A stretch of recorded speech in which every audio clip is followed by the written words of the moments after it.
Facebook live ako. So, magandang hapon o magandang gabi na sa inyo lahat at welcome to Wow Very Good Live. Here, I am again holding my program Feel Good with Tato. And tonight, talagang meron tayong pag-uusapan na maganda na nais ko sanang ibalik dahil nagawa ko na ito dati. Pero gagawin ko uli for the second time in terms of really explaining more of what I really have in store for you. And I'm talking about the Conversations with God book. All right. Now, why do I want to discuss this Conversations with God book? Dahil wala na kayong mabibili dito sa Philippines. So, this is not available anymore.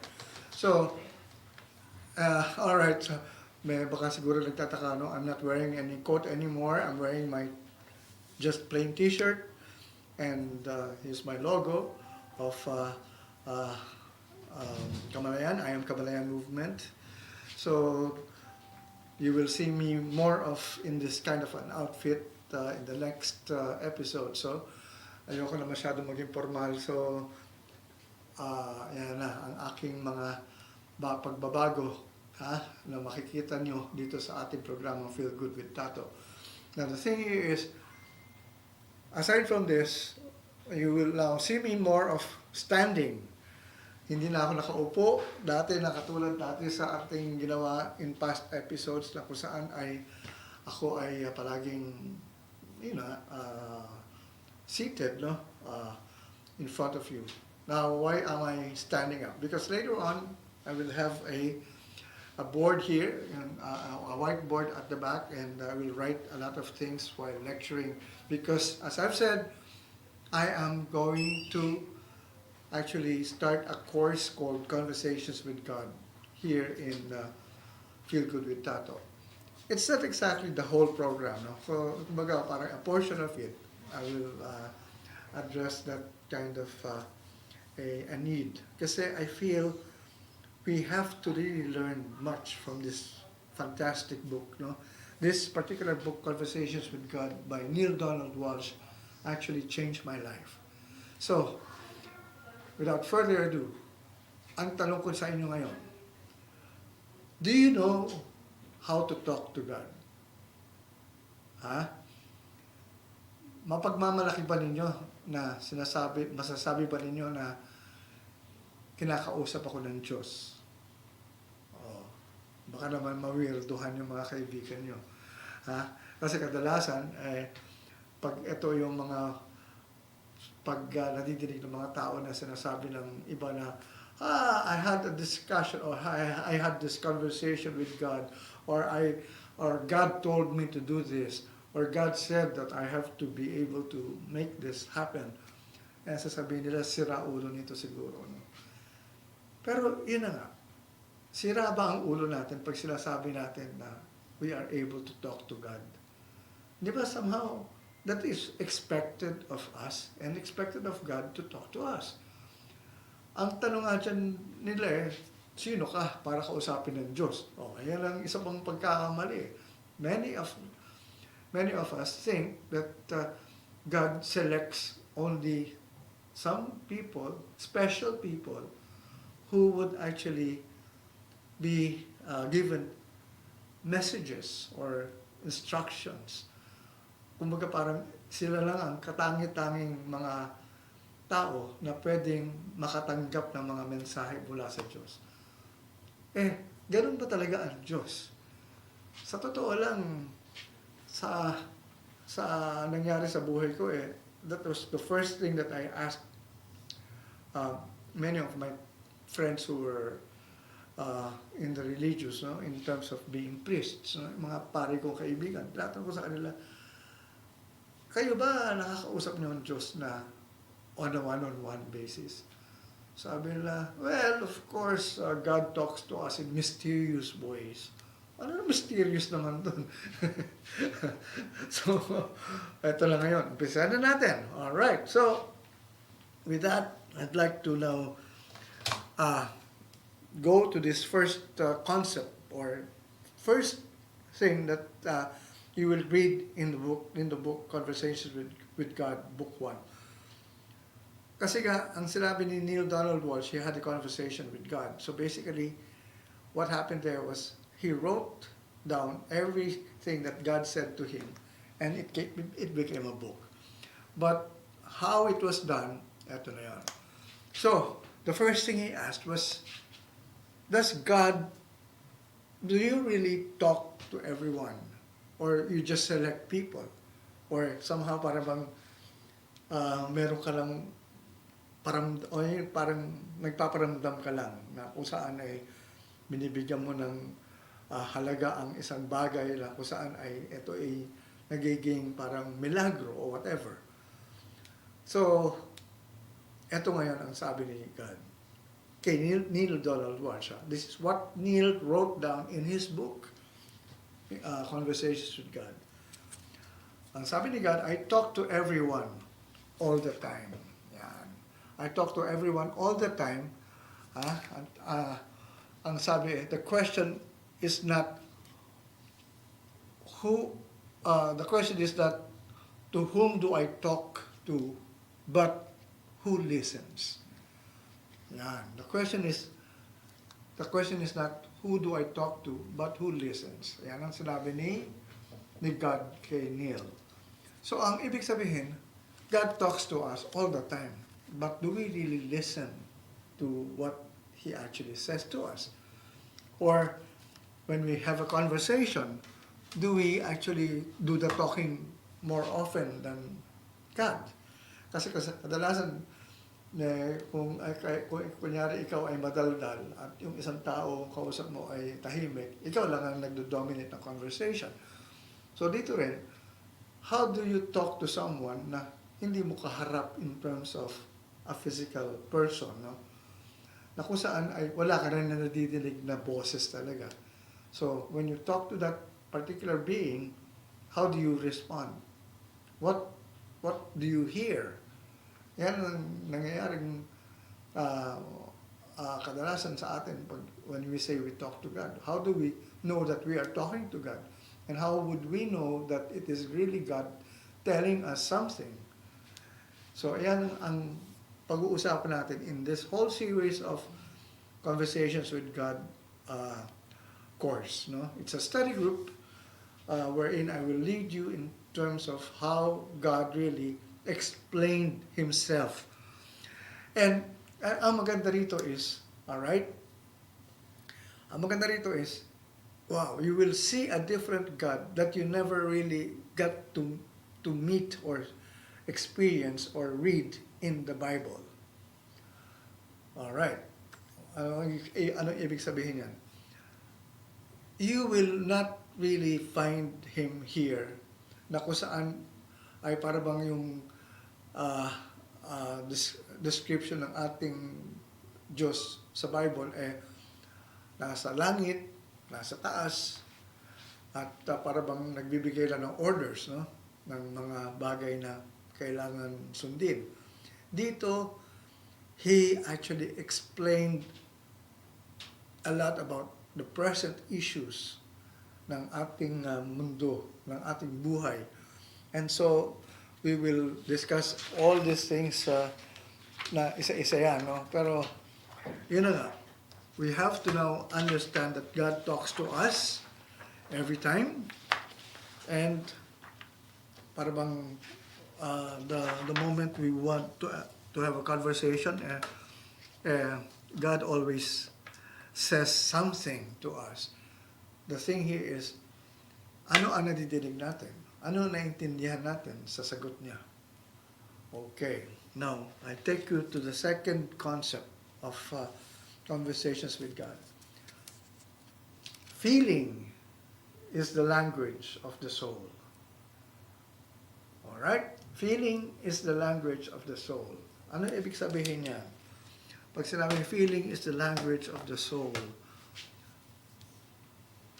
pag ikaw nakakaramdam ng isang bagay, meron kahulugan yan.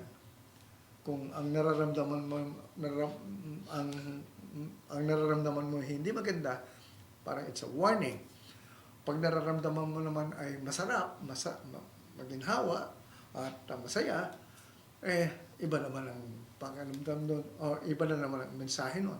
So basically, we have to be aware of our feelings because it is our feelings that is really the language of the soul.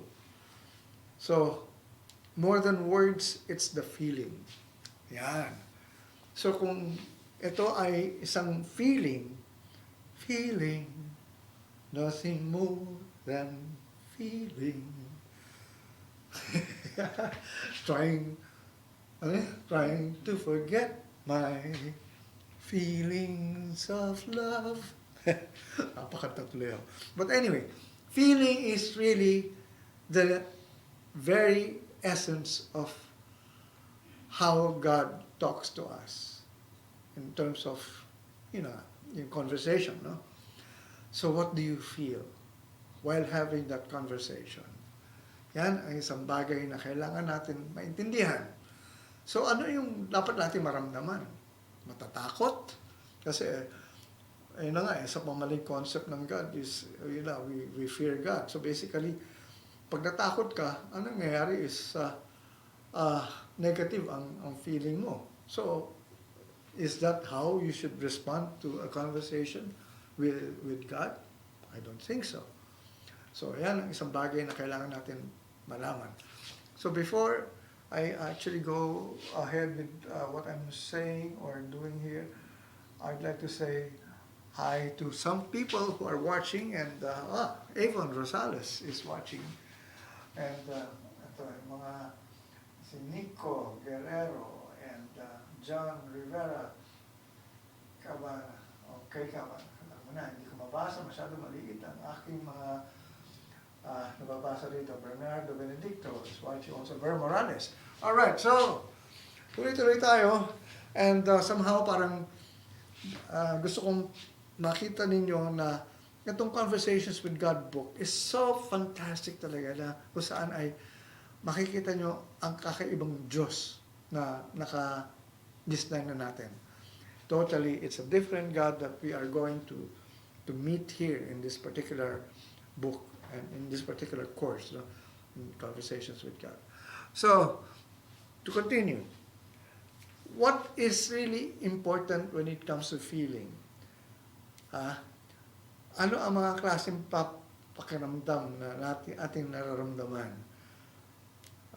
Feeling sad, feeling happy, feeling angry, feeling peaceful. Ayan, marami.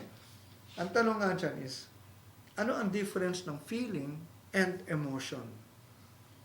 Yan. Feeling and emotion. What is the difference between a feeling and an emotion? Ito ang isang bagay na nakukonfuse kadalasan. Feeling, kumbaga parang you're just being aware of what you are at the moment feeling or nararamdaman, no? But the moment you take action, kunyari, feeling mo galit ka, naiinis ka, gusto mong suntukin yung taong kinaiinisan mo o murahin, and you take action and you verbalize your feelings, and not only verbalize but through your body and through your through your actions, pinakita mo na galit ka. So basically there is movement there is motion. So basically emotion is energy in motion. That feeling becomes that kind of energy becomes a movement, and so yun lang, may motion, no? So basically hindi naman yun ang real origin of the word emotion, no? Emotion, but that's how we actually define emotion, no? It is more of that kind of an energy that is in motion, no? So pag may ginawa kang action, yan, emotion. And kumbaga sabi ka, my emotions got overwhelmed me or took over me. So, nadala na ako ng emosyon ko. Di ba kadalasan ng mga away, patayan, ganyan, nadala na ng emosyon eh. Pero the moment yung feeling is just there to just warn you at hindi ka nag-take action, wala sanang nangyaring hindi maganda, no? So, be careful of that. So, ito na yung ating gustong i-explain dyan, no? Feeling is the language of the soul. Alright.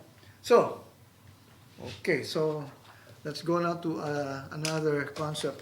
Alright, I will go back to this every now and then, but I would just want you to now be aware of what really is in terms of what God is really telling us.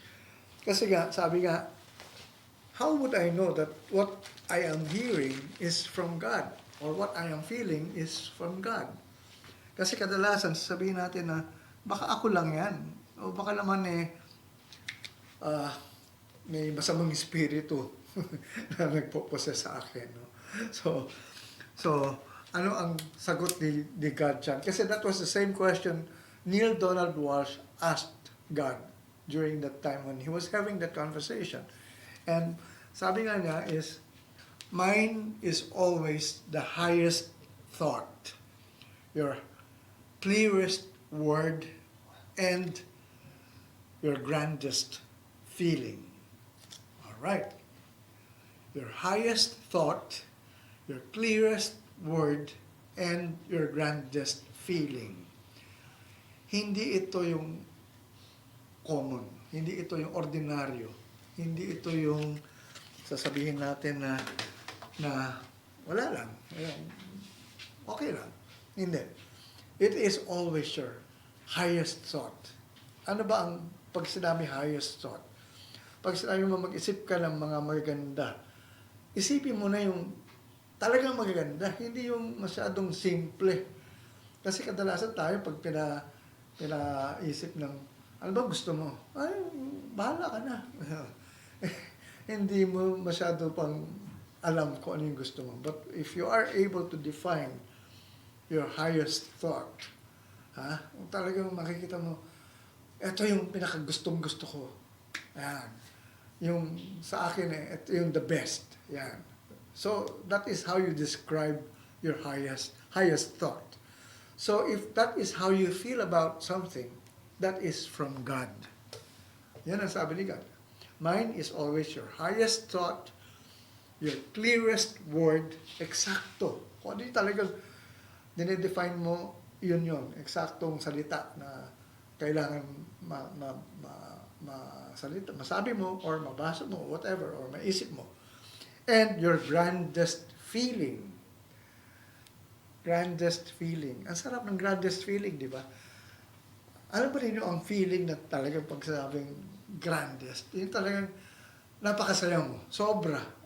Yung talagang wala ka nang itatago. Yung para bang sasabihin mong nakakahiya naman dito lang tayo or baka sabihin OA na tayo. But if you are able to let go of what you're feeling and you're dancing and you're really dancing to your music na kung saan talagang bigay na bigay ka. That is exactly what God is saying here. That kind of feeling, no? Huwag kayong kimi o huwag kayong yung nagko-control pa o yung mag-hold back. It's always the best kind of everything. And that is how God talks to us. Kasi nga, you're talking to God. Tapos sasabihin mo na, ano ba kadalasan kasi ang nadidinig natin sa Biblia? Yung mga bagay na nadidinig natin kadalasan puro commandments, puro parusa, puro bawal, puro hindi pwede. Samantalang dito sa Conversations with God, iba Ano yung talagang gusto mong gawin mo. And ito nga ang maganda dyan. I will go ahead. No? God always says yes to what you want. That is what you will learn here in Conversations with God. Walang bawal. Provided you know exactly what will happen to you, the consequences. So, ang tanong dyan is, if you actually get the kind of, the consequence, pag sinabi mong, bakit ganoon, parang hindi maganda, well, you chose the negative side. But if you chose the positive side of anything that you're doing, at nakuha mo yung yung balik nun, yung consequence nun, makikita mo, ang ganda, ang sarap, masaya. So, be aware that God always says yes. But if you, that's why, what do we mean by that? God always says yes because He gave us free will. Imagine He gave you free will, tapos He will say no to what you want. Para bang He's contradicting that kind of a deal, no? That's why we were given that free will. That means bahala ka sa buhay mo. You can do whatever you want. Provided, yun na nga, hindi ka nakakasakit ng kapwa, hindi mo nasasaktan ang sarili mo rin, basta wala ka nasasagasaan. The moment you are free from that, I mean, you're not doing that, you're free to do anything that is there to be done. So, huwag kang mag-atubili. Go, go, go, sabi nga. At support, ano tawag din? Suportahan taka. Sabi ni God. Kung ano man yung gusto mo, suportahan taka. Yan, ang sabi naman niya talaga. So, whatever is there that we now would like to actually experience with God is, we just have to really be honest with Him and tell Him exactly what we want, or what we expect from Him also. All right, so before that, I'd like to say hi to, okay, may mga messages dito eh. All right, so ito, kunin ko na nga ito. Kamar, okay, si Kamar ito. Diakonia. To speak with God is a metaphor for becoming one with God, to be in communion, intimacy with God, according to Thomas Merton. The deepest level of communication is communion. Yes, of course, we are one with God. The moment we are one with God, that is basically the best kind of communication. So, how do we become one with God? Basically, this is what I want to make you understand. We are not separated from God in the first place. Tayo lang ang nagkaroon ng idea na we are separated from God. But if you are able to understand the fact that we are not separated from God, that all the time we are in communion with God, that is the best kind of feeling that we are really going to experience in this world. That is what we are going to learn also here in conversations with God. No? All right, so dami ko pang nakaano rito, but what I'm going to explain to you here are just the basic kasi we're talking of thoughts and nga. All right, so all right, there are two sponsoring thoughts palagi sa ating buhay, and these are fear and love. We have always two sponsoring thoughts. What do we mean by sponsoring thoughts? All right. For example, I would say, gusto kong yumaman. Kasi I have all the talent. I have all the qualities that can really make me rich. The traits. And tanong niya, ano yung sponsoring thought mo? At the back of your mind, may nagsasabi sa'yo, sigurado ka ba? Baka naman niloloko mo lang sarili mo. O baka naman hindi mo kaya. So, at the back of your mind, there is this fear. So, dalawa lang yan. Sponsoring thought mo. Where is it coming from? You're saying this, but at the back of your mind, there is this sponsoring thought that says otherwise. Kung ang maganda naman sana ay, yes, you want to be rich, you want to be happy, and then ang sponsoring thought mo is love. You'll be positive positively in terms, I mean, you'll be positive in terms of your approach to what you want, and you really can, you know, achieve whatever you want because it is done out of love. So the thing here is, if you're aware of everything, of every time you are saying something or you want to do something, be aware of what is the sponsoring thought at the back of your mind at the moment. See if it is from fear or from love. If it is from fear, check at once, what is it that I am not doing right here? Bakit nandun yung fear? So you have to check out a lot of things. But if it's done out of love, go, go, go. And that is something that can make you really be happy in this world, in terms of what you want. So love and fear, those are the only two sponsoring thoughts every time we think of something. So, ano oras na ba tayo? Because I have to stop na? Okay na. Alright. So, I am cutting short my program for today because I have something very important to, not exactly important, but it's a very, I would say, personal thing that I have to do in the house, someone to take care of. So, iniwanan ko lang yung mother ko sa bahay na nag-iisa, but I have to be back now already. So, with that, I'd like to say thank you for all those who have watched me for this particular episode.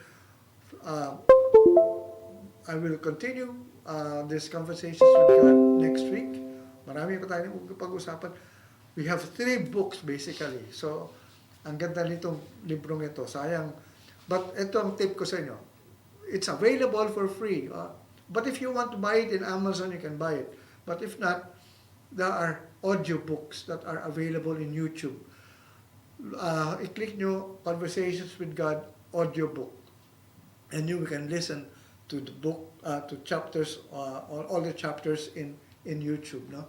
Mas maganda nga yung yung audiobook kasi very animated, nakakatuwa how God really talks to you in that particular audiobook, no? So with that, I'd like to say thank you very much for watching, and I'd like to say thank you to Richard here.